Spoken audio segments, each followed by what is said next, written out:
Hi guys, John Florez again, and here we go. This is a really good one, I think, but you be the judge. Today we're going to talk about payola, and if you don't know what payola means, that was very prevalent back in my day. I don't know what's going on now, naturally, because I'm old. But payola means pay for play, and record airplay, which was essential on radio back in my day, 60s, 70s, that was determined by promotion men and others who paid radio stations, program directors, programming consultants, you name it, paid them cash for airplay, paid them drugs, did them favors, did whatever it took to get a record played. There was one group in particular called The Network, and I will not name names, but there's a fabulous book written about it. I highly recommend it, called Hitman, and it'll explain everything to you, and particularly the story about Pink Floyd's Another Brick in the Wall album getting no airplay in Los Angeles when it was played everywhere else in the world. I think it was triple platinum at the time, and until the money was exchanged, LA airplay didn't exist. Okay, so I was affected by this a lot because most of the labels I worked for didn't do payola. There's an interesting exception in that one major label that I worked for offered to give me a bag of money to fly to Chicago and pay a local promoter out of that bag of money to get our record promoted. So I had firsthand experience with this. I also had another one where a very prominent power broker said, I will make this happen for you, and I will make it happen big time if you'll just cooperate with me. Okay, so here's where my story begins, and it has to do with Bobby Brooks.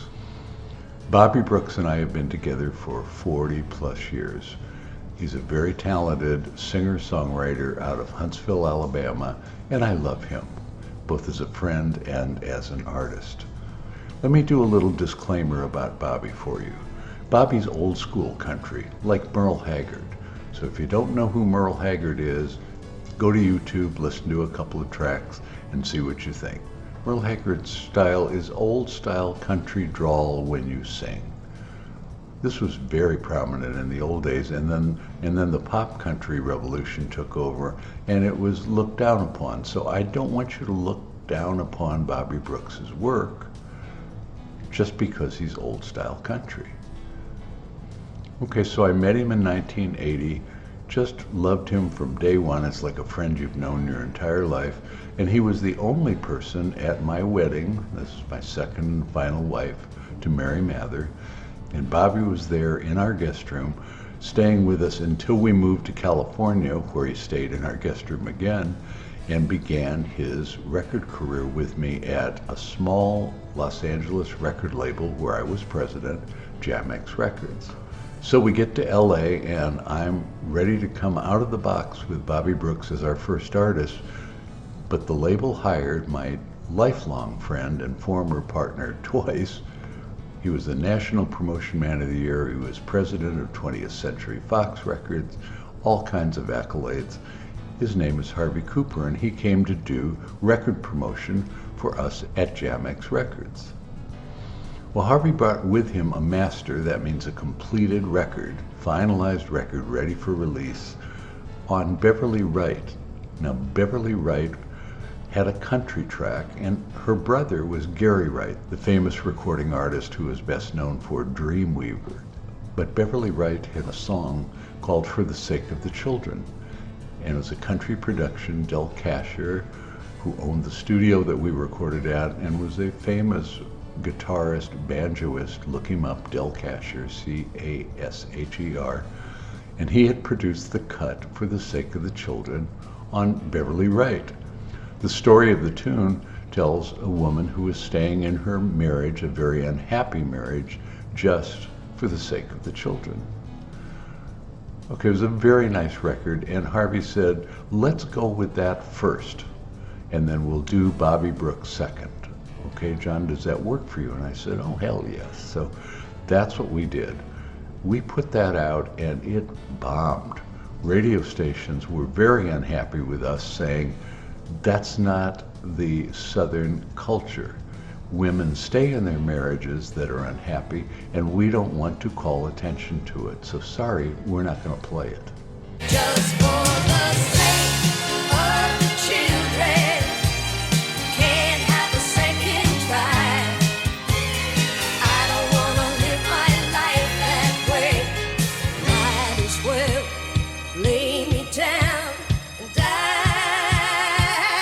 Just for the sake of the children, everyone seems to say, wait until they grown up. Am I going with you? It's not a long time away. Just for the sake of the children. So anyway, Bobby Brooks and I went into the studio.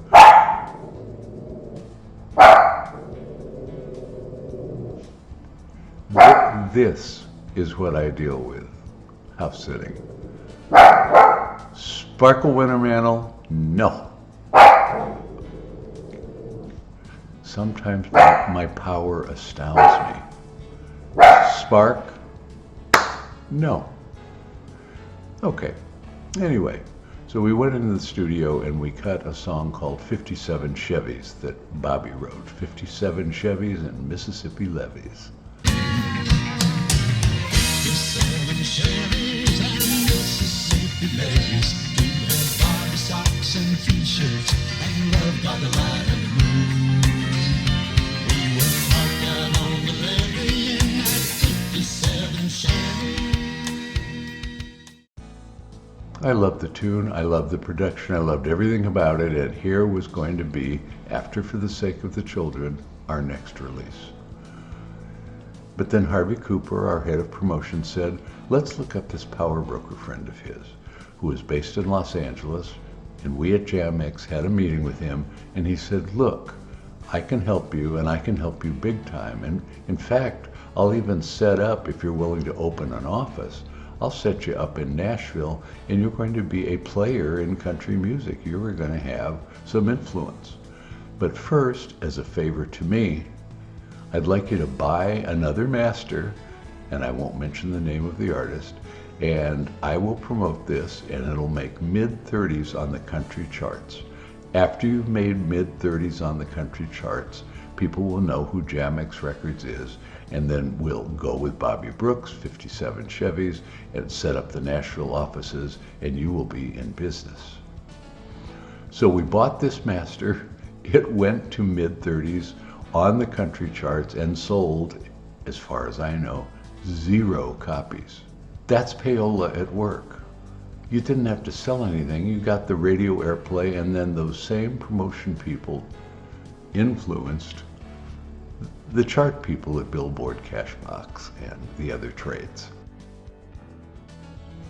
Okay, so you have a record, it'll go to the mid-30s, it doesn't sell any copies, but now it's time for Bobby Brooks and 57 Chevys. I couldn't have been more thrilled.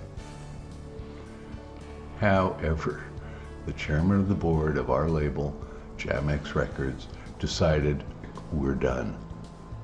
What? Well, this really pissed off the power broker, and he didn't want to have anything more to do with us, regardless of the style of music. And Bobby Brooks, well, 57 Chevys went into the vault. That's a storage place for tapes that end up gathering dust. And 57 Chevys, or anything else by Bobby Brooks, wasn't going to be released. But let's just take a quick look at what happened. Had For the Sake of the Children, the unhappy Southern housewife record that we released, had that not been released, had Bobby Brooks been our first artist, his product would have been released, but with no sales, unless we got the backing of the very powerful man who said he would help us. The problem was, that man would not have helped us unless we released his artist's finished track first. Regardless of anything else, Bobby Brooks couldn't have been the first artist out of the chute at JamX like I wanted him to be, because the only way that we were going to have power and airplay and influence was by using the power broker, going with his artist that went mid-30s on the charts but didn't sell any records, and then going with Bobby, who our chairman of the board at the label said, I don't want to deal with him anymore. End of story. This is just a microcosm of what went on in my entire record career. The stuff that went on in the background, the politics and power plays, dominated a lot of the things that I produced. And if you're not familiar with my Fifth Dimension story, look it up on my Diary of a Record Producer YouTube playlist, or look it up as a separate video, because Clive Davis absolutely destroyed us, both me and the group, the Fifth Dimension. Politics are incredible. Politics are absolutely incredible. Just a little side note, Bell Records, where I was staff producer, that became Arista Records. When I was at Bell Records, the first meeting that I had as a new employee was with my boss, John Rossica.